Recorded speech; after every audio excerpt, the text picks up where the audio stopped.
Bismillahirrahmanirrahim. Assalamualaikum warahmatullahi wabarakatuh. Alhamdulillahi rabbil alamin. Wassalatu wassalamu ala rasulillah Muhammadin sallallahu alaihi wasallam wa ala alihi wa ashabihi ajma'in wa ba'du. Teman-teman yang dirahmati oleh Allah subhanahu wa ta'ala, sila yang pertama dari Pancasila adalah ketuhanan yang Maha Esa. Sila ini mengandung nilai dan makna tauhid yang kemudian menjadi inspirasi kemerdekaan negeri ini. Dan hal itu kemudian ditegaskan di dalam pembukaan Undang-Undang Dasar 1945 yang mengatakan bahwa atas berkat rahmat Allah yang Maha Kuasa, maka dengan ini rakyat Indonesia menyatakan kemerdekaannya. Tujuan yang pertama dari 5 tujuan maqasidus syariah adalah hifzuddin, yaitu sebuah konsep untuk melindungi, menjaga dasar-dasar agama dari segala hal yang merusaknya.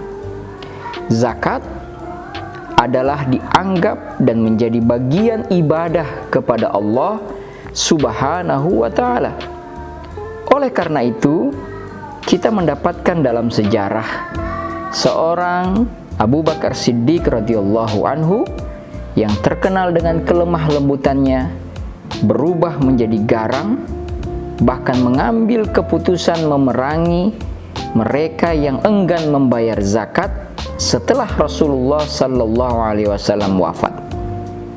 Keputusan Abu Bakar ini itu lahir dari sebuah pemahaman yang komprehensif bahwa perintah zakat adalah sama nilainya dengan perintah sholat itu sendiri. Teman-teman yang dirahmati oleh Allah subhanahu wa ta'ala, sila yang kedua adalah kemanusiaan yang adil dan beradab. Manusia di dalam bahasa Arab disebut dengan insan, yang terambil dari akar kata anisa ya'nas, yang berarti lembut, jinak, ramah, dan menyenangkan. Dari kata-kata ini juga lahirlah kemudian yang kita kenal dengan kata kemanusiaan atau humanity, yang mana pesan kemanusiaan itu begitu gamblang dan jelas disampaikan oleh Rasulullah sallallahu alaihi wasallam dalam sebuah hadis beliau yang beliau ucapkan di haji yang terakhir beliau.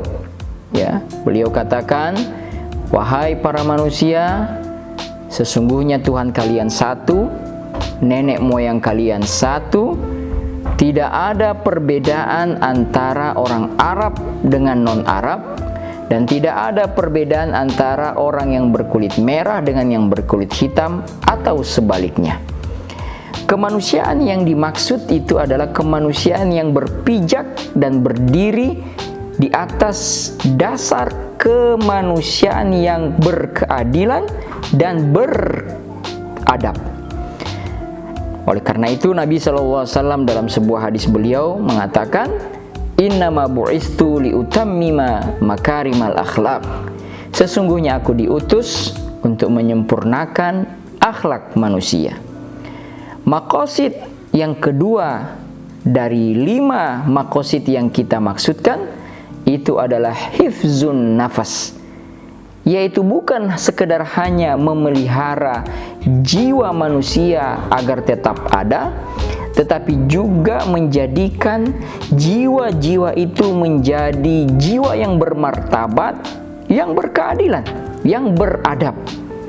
Dan zakat di antara tujuannya adalah untuk menghadirkan nilai-nilai keadilan, sekaligus untuk memperkecil dan memperpendek jurang pemisah antara yang kaya dan yang miskin, seperti mana firman Allah subhanahu wa ta'ala di dalam Al-Quran surat Al-Hasyr ayat ke-7, "Kaila yakun dulatan bainal aghniya'i minkum," agar supaya harta itu tidak berputar-putar saja di kalangan orang kaya di antara kalian.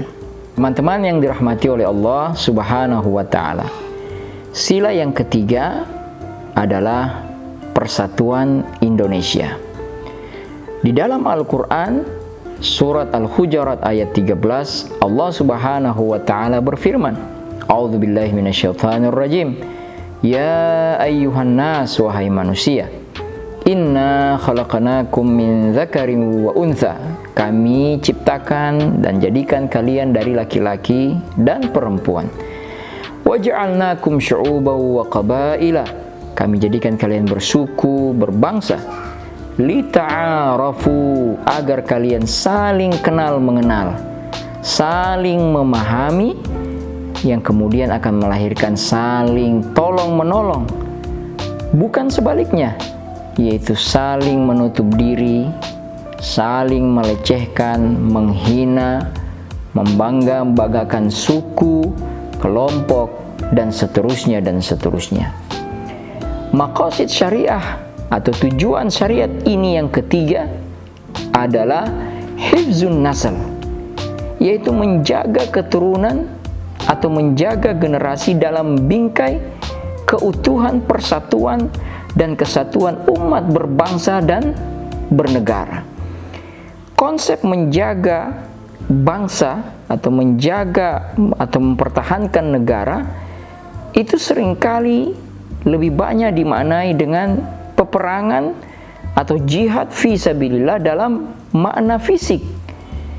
Padahal dalam konteks zakat, jihad fi sabilillah dapat diterjemahkan dan diwujudkan melalui berbagai cara dan sarana dakwah, seperti mendirikan sekolah, membangun rumah sakit, pusat-pusat pendidikan, dan lain sebagainya.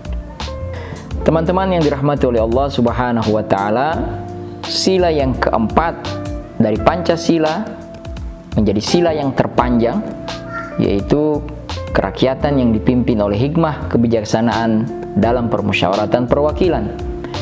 Melalui musyawarah kita sebenarnya sedang menghargai, memelihara akal sebagai anugerah terbesar kepada manusia dari Allah Subhanahu wa Ta'ala. Dan kesempurnaan akal itulah yang kemudian menjadi standar pembebanan manusia sebagai seorang mukallaf di dalam syariat Islam. Akal inilah yang membedakan kita dengan makhluk-makhluk Allah yang lain, sehingga kita bisa mendapati banyak sekali di dalam Al-Quran ayat-ayat yang menyuruh kita untuk menggunakan akal kita dengan baik. Afala tatafakkarun, apakah kalian tidak berpikir? Afala ta'qilun, apakah kalian tidak menggunakan akal-akal kalian? Maqasid yang keempat dari 5 tujuan syariat itu adalah hifzul akal. Hifzul akal yaitu bukan sekedar menjaga akal sehat tersebut, tetapi juga adalah mengembangkan dan mempergunakannya secara efektif dan secara maksimal.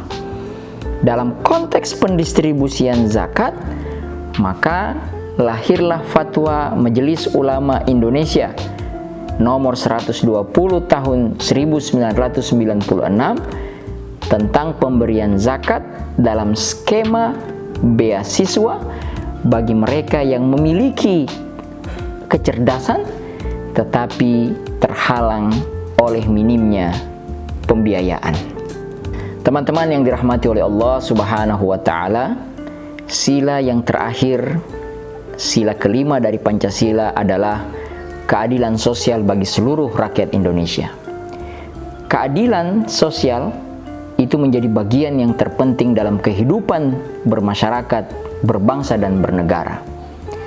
Keadilan yang dimaksud adalah keadilan yang mencakup seluruh aspek kehidupan manusia, baik itu keadilan politik, hukum, sosial ekonomi, sosial budaya, dan lain sebagainya. Islam memandang bahwa semua dan setiap orang harus diberikan kesempatan yang sama di dalam mengembangkan potensi yang ada di dalam dirinya. Dalam konteks ekonomi, keadilan sosial itu diwujudkan oleh Islam dalam berbagai instrumen distribusi yang beraneka rupa, ada zakat, infak, sedekah, wakaf, dan lain sebagainya. Maqasid yang kelima atau tujuan yang utama yang terakhir dari tujuan syariat ini adalah hifzul mal, yaitu menjaga manusia atau menjaga harta manusia, melindunginya dari pencurian, kecurangan, penipuan, monopoli, dan seluruh bentuk-bentuk yang dapat mengganggu harta manusia itu sendiri. Dalam konteks zakat, hal ini kemudian tercermin di dalam model-model zakat produktif, yaitu pemberian modal usaha kepada para mustahik, kepada para fakir miskin di dalam program-program pemberdayaan masyarakat yang tujuan utamanya adalah untuk merubah mereka dari yang mustahik, yaitu penerima zakat, membuat mereka berubah menjadi muzaki atau orang yang membayarkan zakat itu sendiri. Teman-teman yang dirahmati oleh Allah Subhanahu wa taala, dari pembahasan yang sudah kita jelaskan ini, maka kita bisa menyimpulkan bahwa nilai-nilai Pancasila itu selaras dan selari dengan nilai-nilai maqasidus syariah al-khamsah, 5 tujuan utama dari syariat kita, yaitu yang pertama hifzuddin, menjaga agama, yang kedua adalah hifzun nafas, menjaga jiwa, yang ketiga adalah hifzun nasal, menjaga keturunan, yang keempat adalah hifzul akal, menjaga akal, dan yang kelima hifzul mal atau menjaga harta. Mudah-mudahan ini bermanfaat bagi kita semua. Barakallahu fikum jami'an. Wassalamualaikum warahmatullahi wabarakatuh.